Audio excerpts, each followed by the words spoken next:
मुझे समझ आता गया कि अगर मैं 300 की घड़ी पहनूं या 30,000 की, दोनों समय एक जैसा ही बताएंगी। मेरे पास 300 रुपए का बैग हो या 30,000 का, इसके अंदर के सामान में कोई परिवर्तन नहीं होगा। मैं 300 गज के मकान में रहूं या 3,000 गज के मकान में, तन्हाई का एहसास वही रहेगा। आखिर में मुझे ये भी पता चला कि मैं बिजनेस क्लास में यात्रा करूं या इकोनॉमी क्लास में, अपनी मंजिल पर मैं उसी नियत समय पर ही पहुंचूंगा। इसीलिए अपने बच्चों को बहुत ज्यादा अमीर होने के लिए प्रोत्साहित मत करो, बल्कि उन्हें ये सिखाओ कि वो जिंदगी में खुश कैसे रह सकते हैं। जब वो बड़े हों तो वो चीजों के महत्व को देखें, उनकी कीमत को नहीं।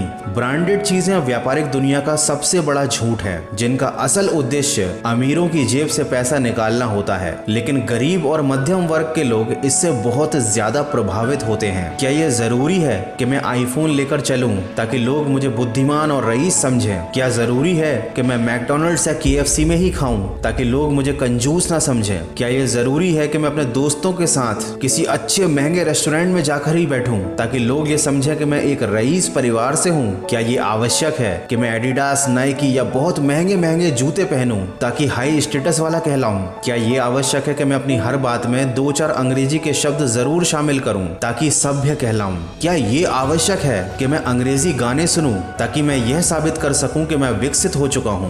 बिल्कुल नहीं। मेरे कपड़े तो आम दुकानों से खरीदे हुए होते हैं। दोस्तों के साथ किसी भी ढाबे पर बैठ जाता हूं। भूख लगे तो किसी ठेले से खाने में अपमान नहीं समझता। सीधी सादी अपनी मातृभाषा में बोलता हूं। चाहूं तो वो सब कर सकता हूं जो पहले बताया था। लेकिन मैंने ऐसे लोग देखे हैं जो एक ब्रांडेड जूतों की जोड़ी की कीमत में पूरे सप्ताह भर का राशन लेते हैं। मैंने ऐसे परिवार भी देखे हैं जो एक मैकडॉनल्ड के बर्गर की कीमत में सारे घर का अनाज खरीद लेते हैं। बस मैंने यहाँ पर यह रहस्य पाया है कि बहुत सारा पैसा ही सब कुछ नहीं होता। जो लोग किसी की बाहरी हालत को, उसके कपड़ों को, उसके पैसों को देखकर उसकी इज्जत करते हैं, उन्हें अपना इलाज करवाना चाहिए, क्योंकि इंसान की असली कीमत उसकी नैतिकता, उसके व्यवहार, उसके मेल जोल के तरीके और उसकी इंसानियत में छुपी होती है। सूर्यास्त के समय एक बार सूर्य ने पूछा कि मेरी अनुपस्थिति में मेरी जगह कौन कार्य करेगा? समस्त विश्व में सन्नाटा छा गया। किसी के पास कोई उत्तर नहीं था।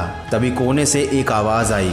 दिए ने कहा, मैं करूंगा अपना प्रयास। दोस्तों, सोच में ताकत और चमक होनी चाहिए। इंसान के छोटा या बड़ा होने से फर्क नहीं पड़ता, उसकी सोच बड़ी होनी चाहिए। इसलिए अपने मन के भीतर एक दीप जलाएं और दिखावे की इस दुनिया से दूर जाकर हकीकत में खुश रहना सीखें। आज का ये वीडियो थोड़ा सा